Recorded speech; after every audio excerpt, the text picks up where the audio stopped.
Bon matin, bienvenue à la matinale. On est ensemble avec Stéphane Kéry. Tellement de joie de vous voir connectés en grand nombre tous les matins pour un moment de partage de la parole, de louange, de prière. Merci de me dire d'où vous êtes sur cette belle grande planète, la ville, le pays. Et laissez-moi connaître également vos sujets de prière sur les infos qui apparaissent maintenant au bas de l'écran.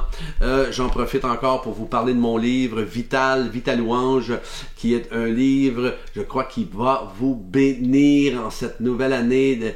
Et je vous invite à vous le procurer sur les infos qui apparaissent maintenant au bas de l'écran. Il est très abordable. J'ai beaucoup de bons commentaires sur ce livre. Alors, je vous invite à faire cette lecture cette année et de me revenir également sur les témoignages. Si vous vous êtes procuré ce livre-là déjà, dites-le moi et donnez-moi vos commentaires. Et encore une fois, merci de vous le procurer parce que vous allez être bénis et on va être bénis à notre tour. On démarre cette matinale avec ce chant qui s'intitule Chant de Paul Baloche.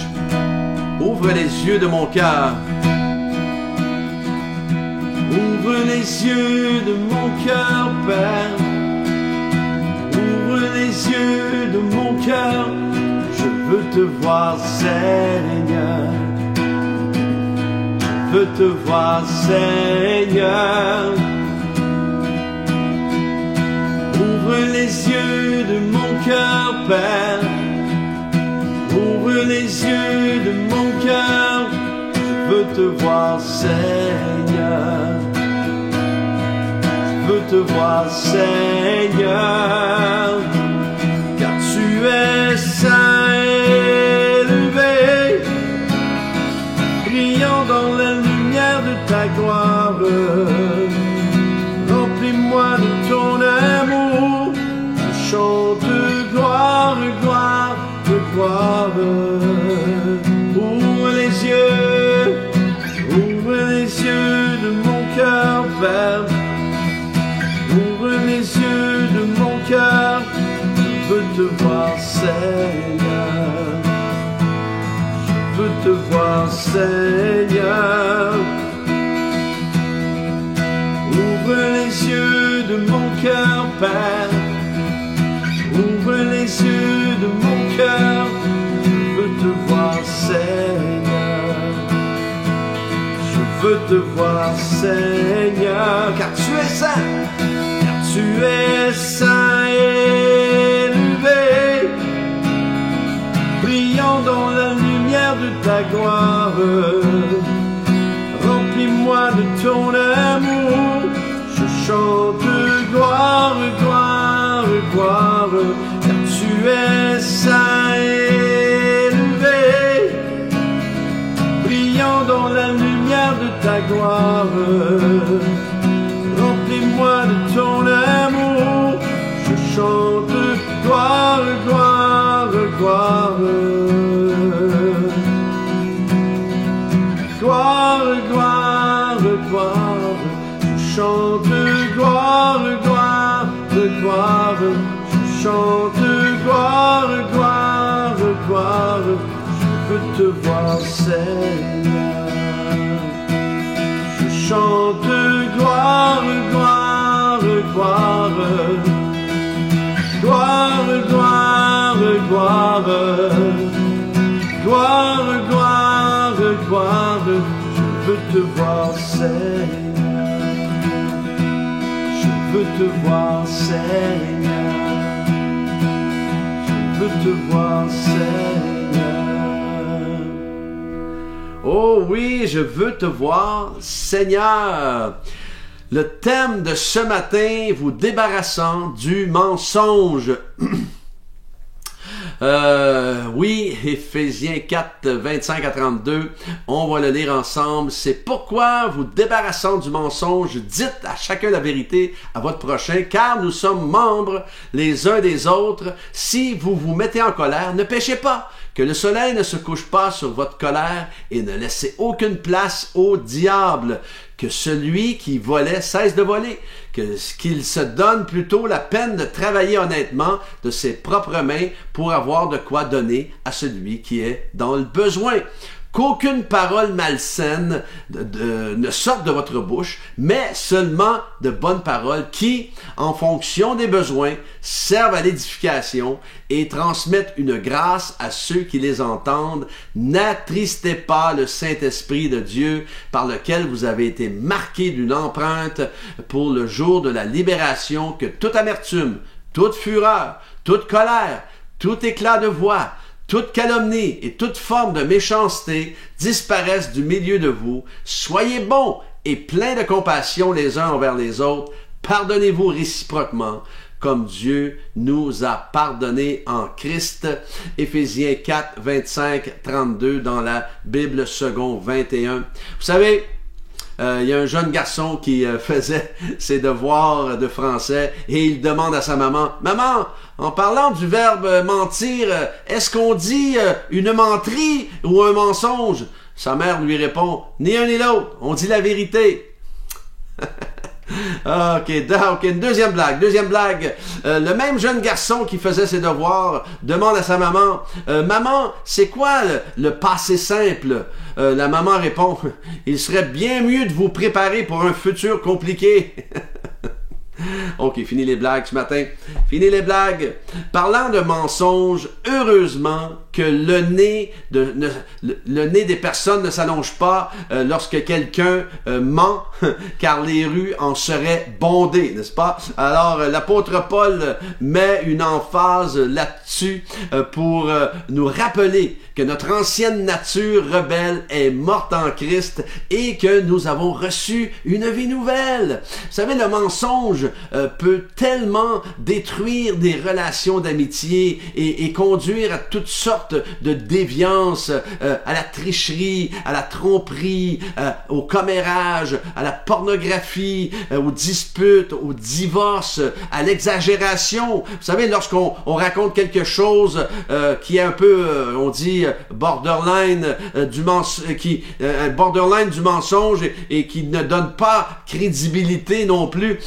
Alors, il est bon et il est essentiel parfois de se faire un examen de conscience afin d'évaluer si nous sommes honnêtes déjà avec nous-mêmes. Vous savez, j'ai tellement vu de couples brisés à cause du mensonge. La confiance également disparaît à cause du mensonge. Alors, est-ce possible parfois que notre grand ennemi, l'orgueil, nous fait construire notre estime de soi sur le dos de quelqu'un d'autre, hein? C'est-à-dire que nous allons rabaisser une personne pour nous donner plus d'importance. Vous savez, la parole de Dieu dit, ne vous mentez pas les uns aux autres, car vous êtes dépouillés du vieil homme et de ses manières d'agir. C'est dans Colossiens 3, 9. Alors comprenons que l'esprit qui est en nous, c'est l'esprit de vérité, l'esprit de Dieu, et Satan, le père du mensonge, fait tout son possible pour venir brouiller nos pensées avec son mensonge. Vous savez, le mensonge implique l'intention de tromper dans un but de gain personnel. Lorsqu'on est chrétien, on ne cherche pas des gains personnels, on ne cherche pas notre intérêt. Est-ce possible pour vous et moi qui sommes chrétiens de mentir? Et c'est certainement et malheureusement possible, oui, et ça ne veut pas dire qu'on devrait le faire, mais ça ne veut pas dire non plus que nous perdons notre salut parce que nous l'avons fait. Sinon, beaucoup d'entre nous ne seraient pas sauvés. Alors, il y a longtemps de cela. Alors, ceci dit, cela veut dire que lorsqu'on devient un enfant de Dieu, notre vieille nature ne disparaît malheureusement pas complètement. L'apôtre Paul dira dans 2 Corinthiens 6.1, « Puisque nous travaillons avec Dieu, nous vous encourageons vivement à ne pas accueillir la grâce de Dieu sans résultat. » Alors, évidemment, si on est sauvé, il devrait y avoir des résultats dans notre vie. On devrait voir du progrès. Alors, les mots, nous travaillons, lorsque les mots nous travaillons, en grec, c'est sonergeo, qui veut dire travailler ensemble, aider dans le travail, être associé dans la labeur, dans le labeur, coopérer, collaborer, faire concourir les choses, agir ensemble, assister, en voulant dire la nouvelle nature que nous avons reçue en Christ nous appelle à coopérer et à collaborer pour faire le bien autour de nous et entre nous, pour faire concourir ou participer conjointement à l'avancement du royaume de Dieu et non à l'avancement de nos intérêts, et tout cela dans l'amour et la vérité. Alors aujourd'hui, soyons vous et moi simplement vrais et authentiques en tout temps, des personnes crédibles et dignes de confiance, Alléluia. Alors on va prier, si vous voulez bien, ce matin pour des sujets de prière. Oh yes, il y a beaucoup de sujets de prière. Seigneur, nous t'élevons. Seigneur Micheline, afin de lui donner premièrement la grâce de vivre ce qu'elle vit en ce moment et de toucher également son mari surnaturellement. Seigneur, comme toi seul peux le faire, merci de donner faveur à Micheline afin que ta paix dans cette situation tourne à son avantage. Merci Seigneur. Jésus, nous t'élevons. Nathan, afin que tu lui ouvres les portes pour un nouveau travail. Alors, Seigneur, qui sera mieux que le premier, avec de bonnes conditions, et qu'il puisse reconnaître ton intervention divine au travers de cette situation et te donner son cœur. Alléluia. Seigneur, merci pour mes frères et sœurs connectés ce matin, de les bénir. Merci pour ceux et celles qui sont malades dans leur corps, de les toucher maintenant, de les visiter. Seigneur, de les envelopper de tes bras d'amour. Et Seigneur, de les rassurer que tu es là, Seigneur, en toutes circonstances. Merci de bénir leurs projets. Merci de bénir, Seigneur, leur rencontre aujourd'hui. Afin, Seigneur, qu'ils puissent être une bénédiction pour ceux qu'ils vont côtoyer. Merci pour ta fidélité et ta protection divine, Seigneur, sur chacun d'eux, sur chacune d'elles aujourd'hui. Seigneur, tu es tellement bon. Merci d'ouvrir, oui, lorsqu'on parle de ce chant, d'ouvrir les yeux de notre cœur, afin que nous puissions voir les besoins, Seigneur, afin que nous puissions être alertes pour répondre à la détresse des gens qui nous entourent. Alors, je veux te confier mes frères et sœurs aujourd'hui entre tes mains, afin que tu les conduises, Seigneur, à toucher le cœur de quelqu'un et qu'il soit encore une fois une bénédiction entre tes mains, dans le nom de Jésus.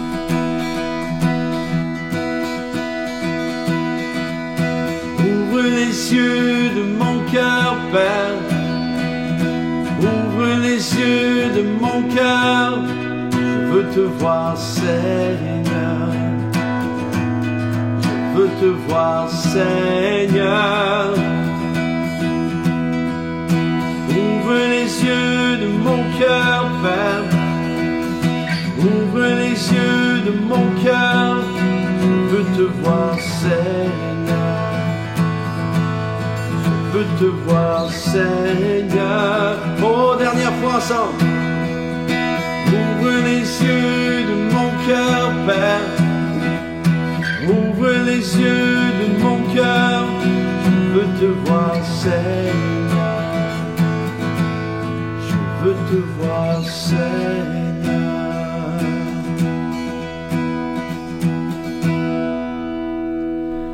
Oui, ouvre les yeux de notre cœur, Seigneur, aujourd'hui. Merci d'avoir été là. Merci pour votre fidélité. Soyez doublement bénis en cette journée et Dieu voulant, demain matin, on est ensemble.